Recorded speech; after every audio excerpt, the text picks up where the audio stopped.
네, 문재인 대표가 사퇴와 혁신 전당대회 개최를 놓고 새정치민주연합 주류와 비주류 간 대립 극한으로 지금 치닫고 있죠. 네, 당장 안철수 전 대표는 혁신 전대 이외에 더 이상 물러날 곳이 없다며 칩거에 들어간 상태고, 이 비주류는 안 전 대표를 비호하며 당무 거부에 들어갔습니다. 일촉즉발의 긴장감이 감도는 정치권 소식, 이영작 전 한양대 석좌 교수 모시고 이야기 나눠보겠습니다. 안녕하십니까? 안녕하세요. 자, 먼저 이야기 시작하기 전에요. 혁신 전대 제고해달라는 안철수 대표에 대해서 뭐 결심이 섰냐 물어봤는데 문재인 대표 이 얘기 먼저 직접 들어보시겠습니다. 혁신 전당대회를 한 번 더 이렇게 촉구하신 안철수 대표의 제안에 대해서는 제가 오늘도 좀 대답을 드리기가 좀 난감합니다. 어쨌든 지금 우리에게 필요한 것은 우리가 함께 손을 잡고 단합하고 협력하는 것이라고 생각합니다. 단합하고 협력하지만 안 하겠다 뭐 이 얘기 아니겠습니까? 그렇죠. 네. 이제 그걸 완곡하게 하는 얘기인데요. 결국 자신이 당권을 유지하면서 안철수 의원에게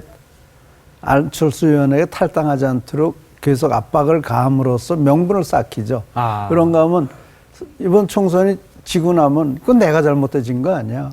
비노가 탈당했기 때문에 한 거지. 나는 비노 잡으려고 모든 노력을 다 했어. 예. 그런 뒤들이 나가고 결국 야권이 패배했는데 왜 예. 내가 책임져야 돼?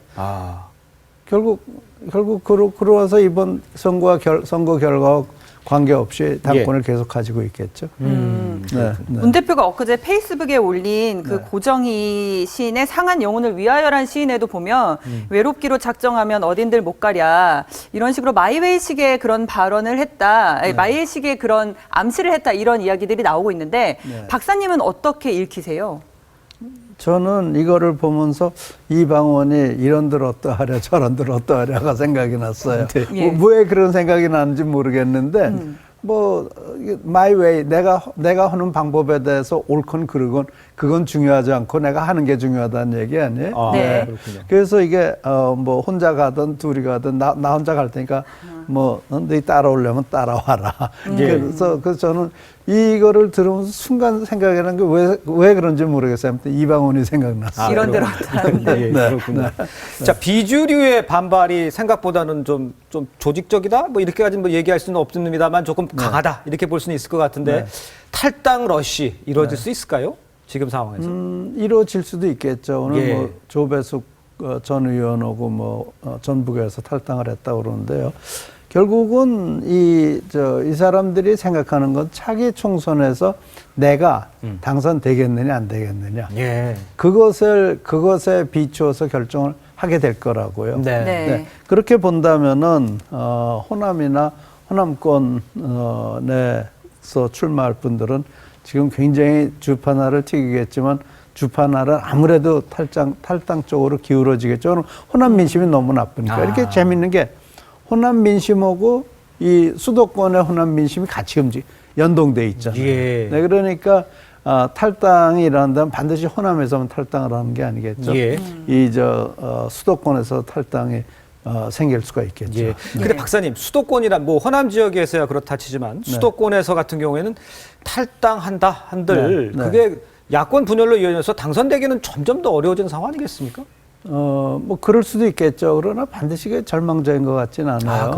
왜 그런가 하면은 전에 13대 총선을 보면은 야당 셋하고 여당 하나하고 이렇게 싸웠을 때 여당이 완전히 다 이길 걸로 생각을 했잖아요. 그렇지만 결국 지나고 나서 보니까 여소야대가 만들어졌다고요. 그러니까 이 문제는 호남신당은 호남신당의 이 어떤 메시지를 갖느냐가 중요하고 또 문재인 친노당이라고 그러죠. 당 이름 바뀐다니까. 친노당 비노당 했을 때 친노당은 어떤 메시지를 가지고 오고 비노당은 어떤 메시지를 가지고 하느냐에 따라서 상당히 선거 결과에 영향을 미칠 수가 있겠는데 그렇게 되면 어떻게 이걸 선거 운동을 잘 끌고 나가면은 여당 대 분열된 야당이 아니고 3개 당이 싸우는 모습이 될 수도 있겠죠. 네. 네, 그러니까 그 모습만 성공리에 만들어낸다면은 재밌는 선거 결과도 나올 수 있겠죠. 그리고 지금 선거용 표를 모으기 위해서 네. 억지로 이렇게 합치기보다는 말씀해주신 대로 뭐 두 당, 세 당으로 나눠져서 그 야권에 대한 재편이 이루어진다면 오히려 더 야권에 더 힘이 얻지 않을까 이런 생각도 들어요. 저는 가장 아이디어란 게 지금 생각할 때 100명 하는 정당이 생기면은 네. 그러면은 정치적으로 지금 뭐 한 당이 막 적극 반대하더라도 두 당이 합치면은 법이 다 통과되잖아요. 네. 네, 그래서 그렇게 되면 상당히 그 대화와 협상에 의한 대화, 타협과 협상에 의한 정치가 가능해지지 않겠나 이렇게 생각이 들어요. 지금 현재는 뭐 야당이 사선 결단으로 반대하면 아무것도 안 되잖아요. 그렇습니다. 그것보다는 3개 정당 체제가 되면은 오히려 이 당이 사선 결단하고 반대하면 이 두 당이 합쳐가지고 법안 통과시키면 되잖아요. 네. 그래서 오히려 지금 같은 19대 국회 같은 것이 생기려면 오히려 3개 정당이 나타나는 것이 더 좋지 않겠나 이런 생각을 해요. 황주영 의원하고 아까 전화 통화를 했습니다. 황주영 의원은 뭐 탈당에 대한 얘기보다는 안에서 좀 문재인 대표를 사퇴시키는 방안을 뭐 아직도 붙들고 있는 것 같은 느낌을 주고 있는데 그것도 자신들의 명분 쌓기죠. 명분 쌓기죠. 결론적으로는 이제 탈당에 대한 명분을 쌓기 위한 것이다. 그렇죠. 네. 그렇게밖에 안 보여요. 그렇지 않고는 해결책이 안 보이니까. 그 안철수 의원이 강철수 의원의 면모를 보이고 있다 이렇게 이야기도 많이 나오고 있는데 만약에 탈당을 한다면 여러 이야기들이 나와요. 신당을 만든다 아니면 뭐 또 다른 청정배 신당과 합친다 아니면 뭐 무소속으로 있다가 총선 이후까지 좀 관망해 본다. 안철수 의원은 어떤 선택을 하는 게 좋을까요? 어떤 선택이 좋으냐는 건 분명하죠. 호남신당 만드는 거죠. 그리고 자기를 중심으로 뭉치도록 해야 되는데 만약 그게 안 된다면 집단 지도 체제로 가는 방법이 있겠죠. 아마 지금 야당이 비노 측의 가장 좋은 선택은 집단 지도 체제일 겁니다. 그런 건 과거에도 민주당 사람들이 과거 원내 자유당에서 탈당해가지고 이제 민주당이 1955년도에 창당되는데 그 당시에 말하자면 야권 지도자들이 이렇게 집단 지도 체제를 이루어가지고 예를 들어서 뭐 당의장의 신익기 선생을 이렇게 추대하는 그런 식으로 했는데 각자 다 자기 지분들이 있었거든요. 네, 그래서 지금 현재 비노에서 할 수 있는 거는 그런 집단 지도 체제로 가는 그런 방법이 있겠고, 그럼 그 지도위원들끼리 거기서 한 분을 이제 의장으로 뽑든지 하겠죠. 그런 방법이 지금 아마 가장 나은 방법일 거예요. 이야기 좀 바꿔보죠. 박근혜 대통령이 김무성 대표와 원유철 원내대표를 만나서 노동 5법에 대해서 강하게 처리를 경제개혁 법안도 처리를 해라 이렇게 얘기를 했는데 그런 처리를 하려면 예를 들어서 야당을 좀 만나는 게 오히려 맞는 게 아닌지 생각도 드는데요. 그런데요. 우선 야당은 근본적으로 박근혜 정권을 합법 정권으로 보고 있지 않지 않습니까? 그게 문제예요. 이런 거 뭐 지난 토요일 날 데모할 때 제일 앞 시위할 때 제일 앞에 쓴 게 박근혜 퇴진 그렇게 나와 있잖아요. 그리고 그 뒤를 쫓아가지 않았습니까? 그러니까 지금 야당은 박근혜 정권과 협조할 생각이 전혀 없는 집단 같아요. 그러니까 거기서 오히려 소위 영수회담이라고 그러나요? 영수회담을 해서 결렬되면 법안 통과가 더 어려워지겠죠. 그러니까 대통령으로서는 지금 야당의 협조를 구할 수 있는 입장이 아니죠. 야당의 입장이 워낙 강경하니까. 더더군다나 지금 대법원에서 확정 판정 난 한명숙 전 대표까지 재심 청구하겠다는 거 아니에요? 그런 정도로 지금 저쪽에 굉장히 굳어 있는 상태인데 대통령하고 대화가 되겠어요. 여당은 임시국회 내 단독으로라도 처리하겠다는 입장인데 올해 내에 가능할까요? 그러니까 제가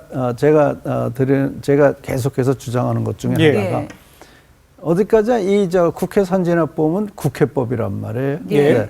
그러니까 국회 선진화법을 의장이 됐든 이거 유예 선언하고 그리고 다수결에서 통과시키고 나서 그러고 나면은 법안이 그러고 서명되고 이제 집행이 되기 시작한단 말이에요. 그리고 야당에서 틀림없이 헌법 소원 낼 거예요. 그리고 헌법 소원 내면 헌재에서 이런 조치가 합법적이다, 합헌적이다 아니다라는 걸 판단할 거고, 예. 그 다음에 차기 국회에서 국회 총선에서 이걸 가지고 예. 이 국회 선진화법 유예 선언한 것이 예. 합당하다 아니다 이거 가지고 국민 심판을 받으면 되는 거니까. 네. 예. 그래서 저는 이 정말 그 여당에 의지가 있다면은 전 이 국회 선진화법 유예 선언해야 된다고 생각합니다. 아하, 그렇군요. 자, 그런데 만약에 지금 박근혜 대통령이 뭐 일부 언론에서는 뭐 호통을 쳤다 이렇게도 얘기하는 워딩을 달던데 중요한 거는 이제 지도부에 좀 처리를 해달라 이렇게 얘기를 요청을 하지 않았습니까?